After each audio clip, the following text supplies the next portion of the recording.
Depuis le 16 mars dernier, le gouvernement ivoirien a pris des mesures de lutte contre la propagation de la pandémie à coronavirus. Au nombre de ces mesures, la fermeture des établissements d'enseignement primaire, secondaire et supérieur. Que font les étudiants en classe d'examen pendant ce confinement?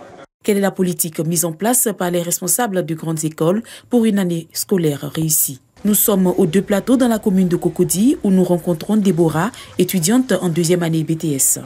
Depuis la fermeture des établissements, elle est inquiète de l'impact de cette crise sanitaire sur son rendement scolaire. Grâce aux nouvelles technologies, son inquiétude ne durera pas. Son école vient de mettre en place une plateforme de cours en ligne qui permettra à tous les étudiants de suivre les cours à distance.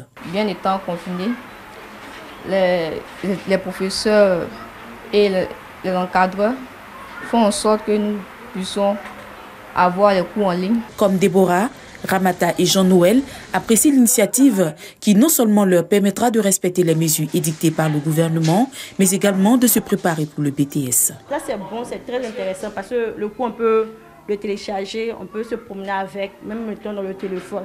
Mais l'école aussi, l'école nous manque. Avec les cours en ligne qui sont mis à la plateforme pour pouvoir bosser de temps en temps à la maison, on arrive à s'en sortir sans problème. Spécialisé dans le réseau informatique, le groupe éthique présent dans plusieurs villes et communes de la Côte d'Ivoire, à travers cette innovation de cours en ligne, veut contribuer à la riposte contre le Covid-19. Nous avons réfléchi à une solution innovante permettant à contribuer à l'effort du gouvernement, la lutte contre le Covid-19, en mettant en ligne des cours qui vont permettre à nos enfants, de la maison, ils peuvent suivre les cours et s'apprêter pour les examens de fin d'année.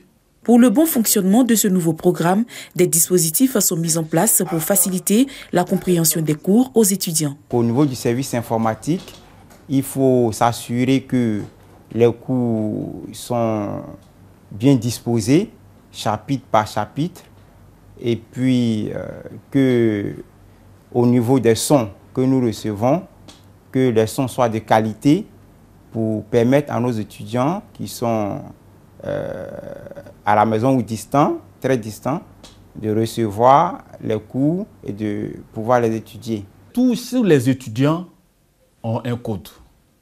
L'étudiant va sur notre plateforme et sur la plateforme, il est écrit cours en ligne.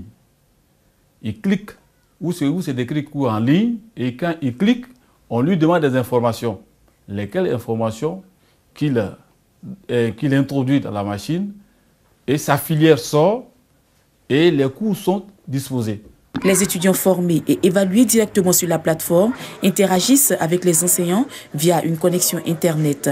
Une connexion qui n'est pas toujours accessible à tous. Il faut avoir toujours la connexion pour pouvoir travailler et suivre le cours. Il y a des fois on a un problème de connexion. Il y a des fois c'est fort, il y a des fois c'est moins. Le projet du web était prévu pour la rentrée prochaine, mais du fait de la pandémie à coronavirus, ce programme a dû voir le jour. C'est dans les difficultés qu'on décèle des talents. C'était un projet futur. C'était un projet futur. Pour nous, c'était l'année prochaine qu'on devrait mettre cette méthode de faire les cours. Puisque ça existe déjà dans d'autres écoles.